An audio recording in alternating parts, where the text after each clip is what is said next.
नमस्कार मित्रांनो, परत आपण आलो आज बघायला आलो पिक्चर मूवी दसरा.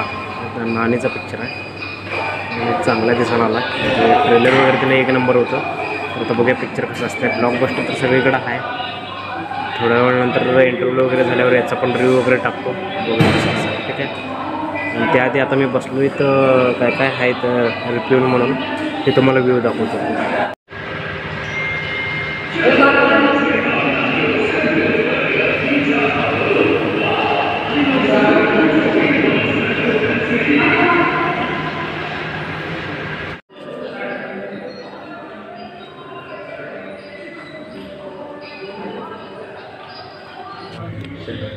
पूर्ण थिएटर आज पहिला दिवस आहे. पूर्ण थिएटर रिकामच आहे टोटली. स्क्रीन पण आता तुम्हाला दाखवतो थोड्या वेळात. आता कम्प्लिटली नंतर काय गर्दी नाही. बुकिंगवर तर दिसत होतं जास्त गर्दी आहे, पण आज आपण तर काय जास्त एवढं गर्दी नाही. अजून स्टार्ट व्हायचं पिक्चर. ठीक आहे.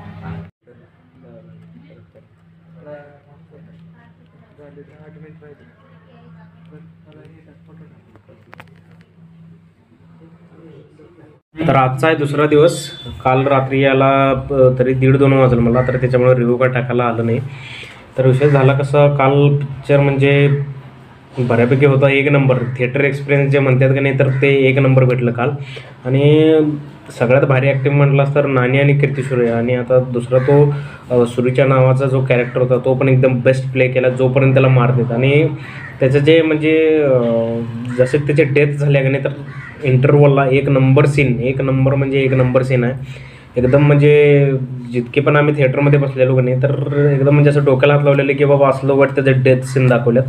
दोस्ती आणि काय म्हणतात त्याला, जे विश्वास म्हणतात ते एकदम म्हणजे जे स्टोरी नॅरेट केले त्यांनी आणि जे ॲक्टर्सनं परफॉर्म केलं आहे, तर ते बेस्ट. नानीचं तर काय नादच करायचं नाही. आणि अजून एक अपार्ट फ्रॉम धिस जो विलन होता तो ॲक्च्युली मल्याळम म्हणजे मूवीज करतो तो. आणि आता तेलुगूमध्ये पण त्याने खूप चांगले केले. आणि अजून एक बोलायचं म्हटलं तर या पिक्चरचं जे हिंदी डबिंग होतं, तर हिंदी डबिंग पण एक नंबर दिसते. शरद केळकरचं पण आवाज म्हणजे खूप उत्तम. ऑलरेडी तर त्यांचं आहेच, पण प्रत्येक मूवीमध्ये ते त्यांचं बेस्ट द्यायचा प्रयत्न करतात. आणि बऱ्यापैकी ते या मूवीमध्ये बऱ्यापैकी त्यांनी खूप चांगली परफॉर्मन्स दिलेला आहे.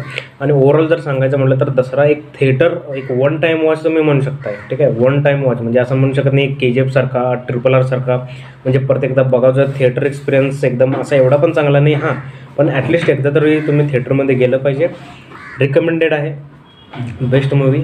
सगळ्यात भारी तर तुम्ही बघून या, ठीक आहे. आता कालचं व्लॉग आणि हे व्लॉग एकदम टाकणार आहे. काल वेळ मिळाला नव्हता, आज आता एडिट करून टाकण्यात येईल, ठीक आहे. भेटूया नेक्स्ट व्हिडिओमध्ये.